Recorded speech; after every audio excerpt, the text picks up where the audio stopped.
ಸಂಜೆ ಸ್ನ್ಯಾಕ್ ಟೈಮ್ಗೆ ತುಂಬಾ ಈಸಿಯಾಗಿ ಕ್ವಿಕ್ಕಾಗಿ ಹಾಗೂ ತುಂಬಾ ಟೇಸ್ಟಿಯಾಗಿರುವಂಥ ಗೋಳಿ ಬಜ್ಜಿ ಹಾಗೂ ಕೊಕೊನಟ್ ಚಟ್ನಿನ ಟ್ರೈ ಮಾಡೋಣ ಇವತ್ತು ನಾವು.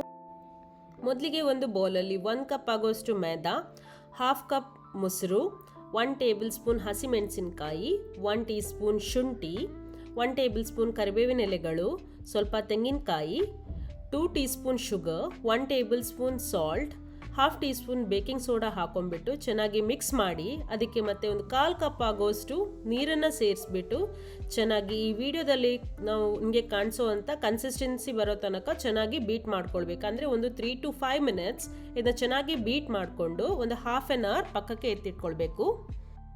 ಇವಾಗ ನಾವು ಕೊಕೊನಟ್ ಚಟ್ನಿ ರೆಡಿ ಮಾಡ್ಕೊಳ್ಳೋಣ. ಒಂದು ಮಿಕ್ಸಿ ಜಾರ್ಗೆ 1 ಕಪ್ ಆಗೋಷ್ಟು ತೆಂಗಿನಕಾಯಿ ತುರಿ, ಒಂದು ಚಿಕ್ಕ ಹಸಿಮೆಣಸು, 1 ಇಂಚು ಶುಂಠಿ, ಸ್ವಲ್ಪ ಕೊತ್ತಂಬರಿ ಸೊಪ್ಪು, 1 ಟೀ ಸ್ಪೂನ್ ಹುಣಸೆ ಹುಳಿ, 1 ಟೀ ಸ್ಪೂನ್ ಜೀರಿಗೆ, ಒಂದು ಸ್ವಲ್ಪ ಉಪ್ಪು ಹಾಗೂ ಸ್ವಲ್ಪ ನೀರನ್ನ ಹಾಕೊಂಡ್ಬಿಟ್ಟು ಗ್ರೈಂಡ್ ಮಾಡಿಕೊಂಡು ಎತ್ತಿಟ್ಕೊಳ್ಬೇಕು. ಹಾಗೆ ಒಗ್ಗರಣೆಗೆ ಸ್ವಲ್ಪ ಎಣ್ಣೆ, ಸ್ವಲ್ಪ ಸಾಸಿವೆ, ಉದ್ದಿನಬೇಳೆ, ಕರಿಬೇವಿನ ಸೊಪ್ಪನ್ನು ಹಾಕಿ ಚೆನ್ನಾಗಿ ಕಾದ ನಂತರ ಚಟ್ನಿಗೆ ಇದನ್ನ ಮಿಕ್ಸ್ ಮಾಡಬೇಕು. ಹಾಗೆ ಗೋಳಿ ಬಜ್ಜಿನ ಕಾಯಿಸ್ಲಿಕ್ಕೆ ಒಂದು ಡೀಪ್ ಕಡಾಯಿಯಲ್ಲಿ ಸ್ವಲ್ಪ ಎಣ್ಣೆನ ತಗೊಂಡು ಎಣ್ಣೆ ಕಾದ ನಂತರ ಒಂದೊಂದಾಗಿ ಗೋಳಿ ಬಜ್ಜಿನ ನಾವಿಲ್ಲಿ ಬಿಡ್ತಾ ಬರಬೇಕು. ಒಂದು 2 to 3 minutes ಡೀಪ್ ಫ್ರೈ ಮಾಡಿದ ನಂತರ ಗೋಳಿ ಬಜ್ಜಿ ಗೋಲ್ಡನ್ ಬ್ರೌನ್ ಕಲರ್ಗೆ ಟರ್ನ್ ಆಗುತ್ತೆ. ಆಮೇಲೆ ಗೋಳಿ ಬಜ್ಜಿನ ನಾವಿಲ್ಲಿ ತೆಗೆದಿಟ್ಕೊಳ್ಬೋದು.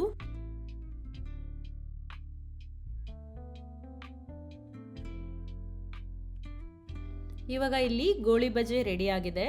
ಈ ಗೋಳಿ ಬಜ್ಜಿ ಜೊತೆ ಕೊಕೊನಟ್ ಚಟ್ನಿ ತುಂಬಾ ಒಳ್ಳೆ ಕಾಂಬಿನೇಷನ್. ಮ್ಯಾಂಗ್ಳೂರ್ ಹಾಗೂ ಉಡುಪಿ ಕಡೆ ಇದು ತುಂಬಾ ಫೇಮಸ್ ಟೀ ಟೈಮ್ ಸ್ನ್ಯಾಕ್. ಇದನ್ನು ಮೈಸೂರು ಬಜ್ಜಿ, ಮೈಸೂರು ಬೋಂಡ ಅಂತಲೂ ಕರೀತಾರೆ.